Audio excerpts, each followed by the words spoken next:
This is probably going to go exactly how you think it's going to go. Hey, I'm Amy and welcome back. Today I am talking about the new Oceans movie. I guess it's a follow-up to Oceans 11, 12, and 13. Oceans 8. Before I get started, there will probably be some slight spoilers for Oceans 8 as well as Oceans 11. The Steven Soderberg one, not the original Rat Pack one. So, going into this, I had zero expectations, and you probably should too. I'm not saying that this is a bad movie or anything, but if you are a fan of the original Steven Soderberg trilogy and you are thinking that this is going to be anything like it, it's not. It's done by a different director. Steven Soderberg is still a producer on it, but it's just basically what I thought it would be from the beginning, a female version of Ocean's 11. It's almost exactly the same. I wouldn't say it's exactly the same. There are some things that are different here and there, but it does feel very much like Ocean's 11. Now, it's been a while since I've watched all of the Ocean movies at once, but I did watch Ocean's 11 this morning while I was at work, just so I could have a little bit of a reference point, because I wanted to see if what I thought from the trailers was correct, where it was basically going to just be a rehashing of the Ocean's 11. It kind of is in some ways. It's got the same heist movie plot line.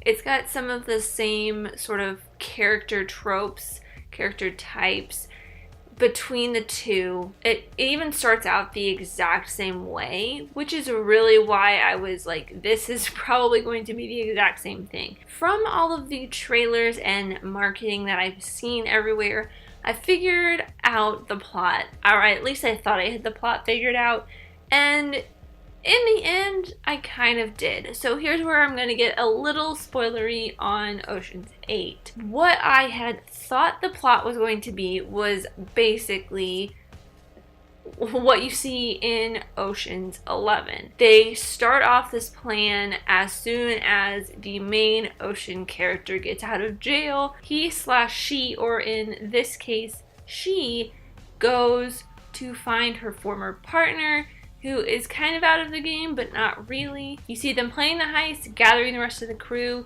and laying out the plan for them, getting everything set into motion, and then going on with the plan. Something ends up going wrong, they get through it, and they get off with whatever they're trying to pull. That is basically it. There is a slight twist in this one, which, if you have been watching the marketing very closely, you will know, and big spoiler alert, from the marketing, you can tell that Anne Hathaway is going to be part of the group. They don't initially state that in any way within the movie until the very end with this kind of twist reveal. I pretty much had figured that out, but I'm pretty sure a lot of people had figured that out. There were a couple cameos from original Oceans members. I figured that would happen, but I thought at the end that George Clooney would appear and say hi to Sandra Bullock because they're siblings. I thought it would be kind of this really cool, fun surprise, but you know, they set it up to happen and it didn't. They even kind of, I don't know if they really set it up for sequels. I don't even know if they will do that. I will talk about the sequel issue, or if I want sequels when I give my rating. But honestly, it's just kind of a very predictable movie, and a lot of people probably think so too. The good side of this movie, though, the great part of this movie, is the cast. The cast, like the original movie, is really good. It's a star-studded cast, and because they are going to steal something at the Met Ball, there is a lot of cameos by celebrities playing themselves, and it was pretty cool to see some of those people. Like, they even got Anna Wintour to be, I don't know if that really was Anna Wintour. You probably couldn't tell for sure if it was her. It could just be anybody with a bob wig and huge sunglasses, but I figured it was probably Anna Wintour since they got the Met Gala and all of that kind of stuff. but there was a bunch of celebrity cameos. I was very much more focused on the main cast though, which was great. I loved Sandra Bullock and Cate Blanchett were amazing as the leads. They were basically George Clooney and Brad Pitt. The two characters that I really wish had gotten a lot more screen time or had been utilized a little bit differently, or not a little bit differently, but a little bit more, were Awkwafina and Rihanna. Rihanna's not like the best actress, but her character was really cool and intriguing. They set up her end story kind of thing. They showed her end story kind of thing, but they didn't really set it up as well as they did with some of the other people. Like Cate Blanchett's character, you really know, like, they go through all of the characters at the end and show what they do after they get this heist done, and you kind of understand and you see where all of the characters go because they set it up. But hers, they really only set it up with her name and they didn't really give anything else for that, but that's okay, I guess. Her and Awkwafina, they didn't really set up their, I guess, endings as well as they did for most of the other characters, but that's kind of beside the point. Besides this movie being predictable though, there were a couple of things I wasn't super happy with. Like in the first Ocean's 11, they hinted at Danny Ocean being locked up for something. They don't necessarily really go super deep into it, if I remember correctly. I just watched it this morning, but I don't think they ever really go very deeply into the original crime that Danny had been locked up for at the beginning of the movie. And in this one, they go really deep into it, and I honestly don't think it was very necessary to the plot. Like, yeah, I mean, it kind of shows why she's doing something, but I don't think you really had to give this whole backstory as to why she was doing this specific part of the job because of the reason that she had gotten locked up before.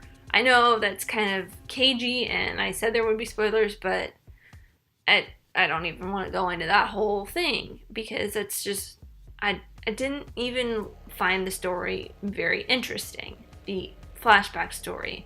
Because she could have been doing the job for the same reason. She could have just briefly mentioned that she got locked up because her boyfriend set her up. But she kind of already had done that at the beginning. So I don't know why she needed to do it with a whole 5-minute flashback scene. So that totally could have been taken out. That would have been like maybe 5 to 10 minutes that they wouldn't have had in the film. This is a 2-hour-long film too, by the way. It felt very long at some points. Another thing that would have made this super short, they would have cut out maybe 10 to 15 minutes, is the setting up of locations and scenes. They did like at least a solid minute long of montages at some points, and I just got super annoyed with it. I was super done. I was like, why do we need to have this many montages to set up locations? Like, every time you were going to a new location, they had a super long montage. Like, I get it. You can just kind of do a sweep of it. And it wasn't even like they were setting up in any kind of creative way. They were really just like still shots with a little bit of a push in or a little bit of a pull out, and it wasn't very dynamic. It wasn't very interesting. There was one shot where they were transitioning from Sandra Bullock's character, which I don't even really remember her name.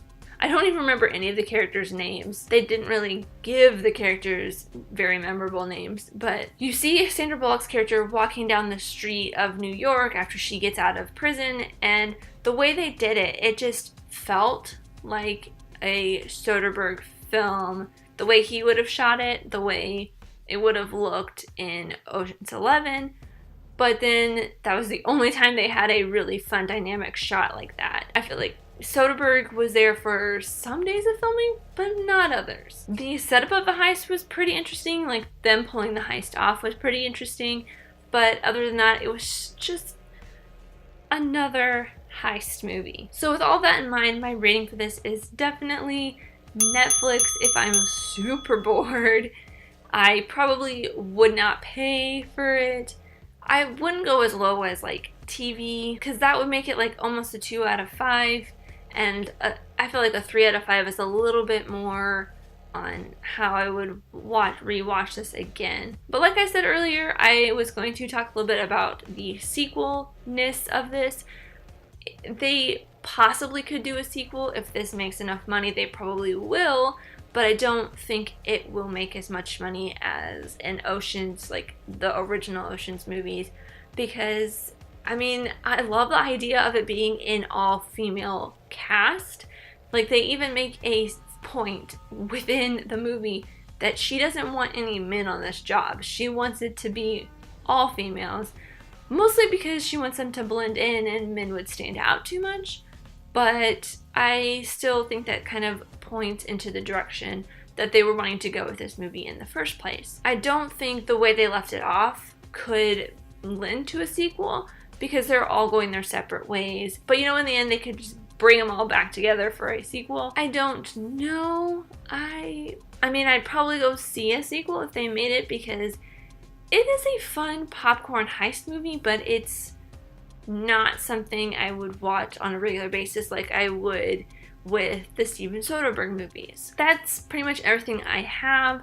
Let me know what you thought of Ocean's 8 in the comments down below. How do you think it compares to Ocean's 11? Do you think it's pretty much the same? Thank you guys so much for watching. I really, truly do appreciate every single one of you. Let me know who you are in the comments down below, and let's be friends. If you enjoyed this, leave a like and subscribe if you're new, because I talk about movies, TV shows, filmmaking, and film history, and I hope to see you next time. Bye!